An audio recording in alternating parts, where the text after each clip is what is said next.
Okay, so now that we have an understanding of how synthetic division works, we can actually use that to get some other applications. So the first one is going to be the remainder theorem. So if we have a polynomial f of x and we divide it by x minus k, then the remainder is r equals f of k.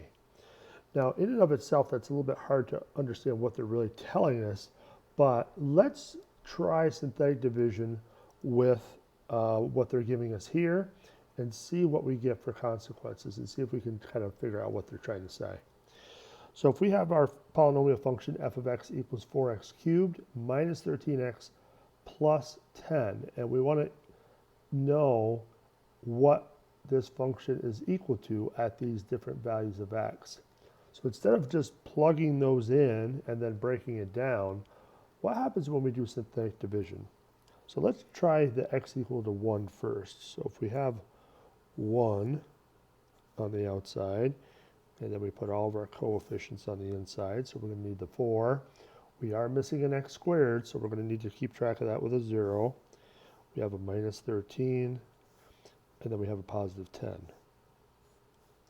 So let's do our synthetic division. Bring down the 4, multiply, add, multiply, add. So it's going to be negative 9, multiply, and add. Now, so if we go back to what our theorem had set up above, it says the remainder is r equals f of k. So basically what they're saying is that this remainder, this is our r, that should also be the value of the function at that value of x. So basically we should also be able to conclude that f of 1, because that's what we plugged in, should equal our remainder, which is 1. Now how can we verify it? Well, let's plug 1 into the actual function and see what we get. So f of 1 should be equal to 4 times 1 to the third minus 13 times 1 plus 10. So if we multiply this, so we got 4 times 1, which is 4. 4 minus 13 is negative 9. Negative 9 plus 10 equals 1. So it looks like it holds. But let's verify it with these other ones just to make sure. So if we plugged in a negative 2 into our polynomial using synthetic division, let's see what we get. So 4 multiplied to get a negative 8, multiplied to get a positive 16, multiplied to get a negative 6, and we get a 4 to end. So let's verify that this is the function value when x is negative 2. So let's plug in f of negative 2. So 4 times negative 2 to the third minus 13 times negative 2 plus 10.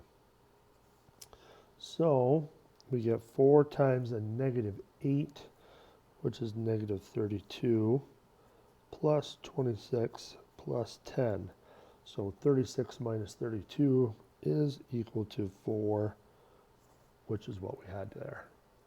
So this really is a nice theorem that we can apply in a lot of different areas. So if you had a really, really long polynomial, instead of plugging in the number into every value of x, you can just use synthetic division, see what the remainder is, and you're done. Now, the 1/2, well, we might as well just finish it off real quick. Let's see what we get. So we got a 4, 0, negative 13, and a 10. So we can multiply to get a 2, add, multiply, negative 12, looks like a negative 6, and we get a positive 4 again. So in this case, f of 1/2 is equal to 4. And we already said here that f of negative 2 is equal to 10. So that's one application that we could use synthetic division for. Let's see another one.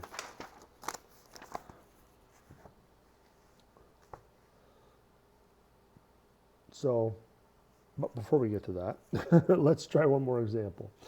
Write the function in the form f of x equals x minus k times q of x plus r for the given value of k, and demonstrate that f of k is equal to r. So we do want to do our long division to figure out what our polynomial function should be. So let's do that real quick.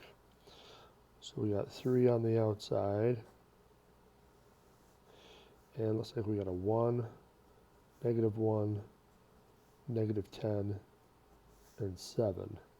So if we do our synthetic division,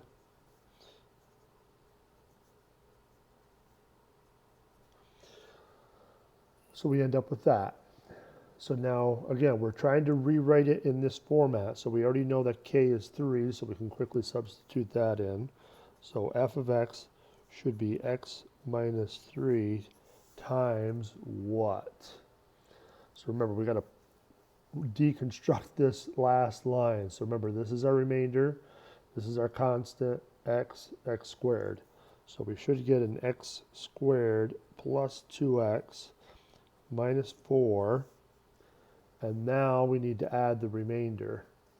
So remember how we did that before. So we can simply add it as a fraction, but because we already have the x minus 3 here, we can just add the remainder itself. So it's really just adding a -5. So that's one way we could write this. Remember, if we divided everything by the divisor here, the x minus 3, then it's going to look a little differently, and our remainder would be a fraction instead. But in the way it's written here, we don't need to write it as a fraction. So, all right. So that's the first part of it. But now we want to demonstrate that f of k equals 3. So based on all of this, we're concluding that f of 3 is equal to -5. But let's just verify. So we're going to have 3 to the third minus 3 to the second minus 10 times 3 plus 7. So if we break that down, we should get -5. Let's see what we get. 27 minus 9 minus 30 plus 7. So it looks like 27 and 7 is 34. And then we have a -9 and -30, which is -39. So 34 minus 39 is indeed a -5. So we are good.